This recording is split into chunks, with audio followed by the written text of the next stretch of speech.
नमस्कार दोस्तों मित्रों, आज हमारी जो चर्चा रहेगी वो कुंभ राशि वाले जातकों के लिए रहेगी।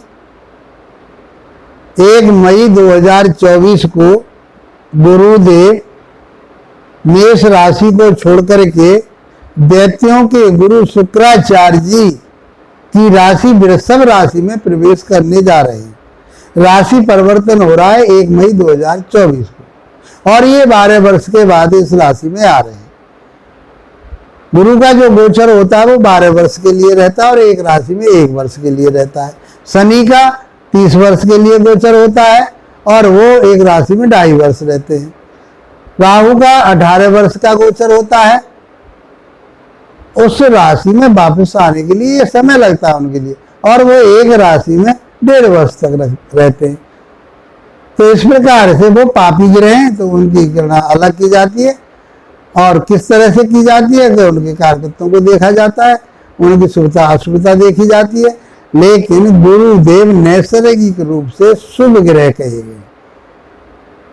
ये पीड़ित भी हैं फिर भी आपके लिए अच्छा ही करेंगे, बुरा नहीं करेंगे, बेशर्त आपको संघर्ष करना पड़े तब वो रिजल्ट आपको मिल पाए। लेकिन मिलेगा जी, आपको 100% ना मिले 50% मिलेगा, 70% मिलेगा, 40% मिलेगा, मिलेगा जरूर, अच्छा ही मिलेगा, बुरा नहीं मिलेगा।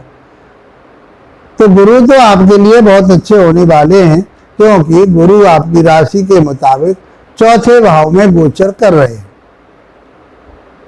वृषभ राशि काल पुरुष के दूसरे भाव की राशि कही गई है जो फाइनेंस की और आपके धन लाभ की राशि होती है, और वो भी ज्ञान विवेक की राशि है, गुरु शुक्राचार्य की राशि है।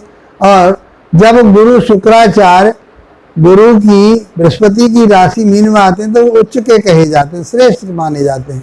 इसी प्रकार से ये गुरु भी, बेशक गुरु उनको ज्यादा शुक्राचार्य को आदर नहीं देते, लेकिन वहां जाकर के आपको ज्ञान तो देंगे। ज्ञान का स्वामी ज्ञान भाव में जाए, ज्ञान की राशि में जाए तो आपके लिए रिजल्ट तो अच्छे मिलने वाले हैं। राशि के मुताबिक हम बात करें कुंभ राशि वाले जातकों के लिए गुरुदेव दूसरे भाव फाइनेंस के स्वामी और आपके लाभ भाव डिजायर के लाभ के स्वामी, इसलिए बहुत अच्छी जगह इनकी प्लेसमेंट हो रही है और आपके लिए ये सब चीजें देंगे। तो ये कौन के किस चीज के कारक कहे गए? ये कारक कहे गए शिक्षा के, ज्ञान विवेक के कारक कहे गए हैं, संतान के कारक कहे गए, धन के कारक कहे गए हैं, ये भाग्य के कारक कहे गए हैं, ये कर्म के कारक कहे गए, ये लाभ के कारक कहे गए, और वहां के ये स्वामी भी हैं लाभ के और धन भाव के। तो ये सारी चीजें तो आपको देने वाले हैं। दूसरे कारक उनके पास जो होते हैं वो क्या होते हैं? ये वेद वेदांतों को पढ़ने पढ़ाने वाले होते हैं, पढ़ने वाले होते हैं। ये अध्ययन अध्यापन का काम करने वाले अध्यापक होते हैं, प्रवक्ता होते हैं, किसी संस्था के मठाधीश, धर्म संस्था के मठाधीश होते हैं, प्रवक्ता होते हैं, कथावाचक होते हैं, फाइनेंस में काम करने वाले होते हैं, ये बैंकिंग में काम करने वाले होते हैं, ये न्याय प्रक्रिया में काम करने वाले हों, चाहे वकील हो चाहे मजिस्ट्रेट हो। इस प्रकार से गुरु के पास बहुत बड़ा कार्यकर्ता होता है और जो इन सारी चीजों को वो देते हैं। तो इन सारी चीजों को आपको समझना पड़ेगा कि गुरु के पास जो कार्यकर्ता हैं ये फाइनेंस के हैं, मार्केटिंग के हैं, पूजा पाठ के हैं, कर्म कांड के हैं, बैंकिंग के हैं, वकालत के हैं, ये सब चीजें आपको प्राप्त जरूर होंगी। अब ये बैठे कहाँ पर हैं? ये बैठे हैं 4थे भाव में। 4था भाव होता है माता का, 4था भाव होता है भूमि भवन वाहन का, आपके सुखों का, भौतिक सुखों का। तो ये सब चीजें आपको देने वाले। और गुरु जहाँ बैठते हैं वहां से 3 दृष्टियां उनके पास होती हैं, 3 घरों को और देख लेते हैं। 5 घर के कारक 3 घरों को देखना तो पत्रिका में रह क्या गया, सब कुछ बल्ले बल्ले होगा। तो इस प्रकार से यहां बैठ करके ये आपके 8वें भाव को देखेंगे, 10वें भाव को देखेंगे, 12वें भाव को भी देखेंगे। इन घरों का भी आपको रिजल्ट प्राप्त होगा। तब ये 4थे भाव में बैठ करके क्या कर रहे हैं आपके लिए? तो माता के साथ आपके जो तालमेल है बहुत मधुर होने वाले हैं। पहली बात, माता का स्वास्थ्य कहीं खराब चल रहा था वो ठीक होने वाला है। आप कोई भूमि भवन लेना चाह रहे थे वो आप खरीद सकते हैं, प्राप्त कर सकते हैं। मकान बनाना चाह रहे थे तो बना सकते हैं, वाहन लेना चाह रहे थे वाहन ले सकते हैं, और लग्जरी वाहन ले सकेंगे, क्योंकि फाइनेंस की तो कमी नहीं रहेगी आपके पास। धन आएगा, लाभ भी होगा, तो फिर आप लग्जरी गाड़ी लेंगे, लग्जरी मकान बनाएंगे, भूमि भवन वाहन भौतिक सुख जितना भी आप भोगना चाहेंगे इस पीरियड में खूब भोग सकते हैं। आपके लिए आनंद देने के लिए ये आए, क्योंकि ये बहुत शुभ ग्रह माने गए हैं। चौथे भाव के साथ ये इनकी जो 8वीं दृष्टि 5वीं दृष्टि जाएगी वो अष्टम भाव पर जा रही है। अष्टम भाव जो होता है आपका संघर्ष का भी होता है और आपके लिए रिसर्च का भी होता है। तो आप धर्म कर्म से, मंत्रों से, वेद पाठों से, वेदांतों से इन पर रिसर्च करना चाह रहे हैं, इन पर आप गहन अध्ययन करना चाह रहे हैं, इनके बारे में गूढ़ ज्ञान लेना चाह रहे हैं, तो आप लीजिए, आपको प्राप्त होगा। कहीं वसीयत आपकी कहीं रुकी हुई पड़ी है, कोई नाना की तरफ से या बाबा की तरफ से जो वसीयत नहीं कर, वो आपके लिए मिलने वाली है। कोई गुप्त धन आपका रुका हुआ पड़ा था, वो मिलने वाला है।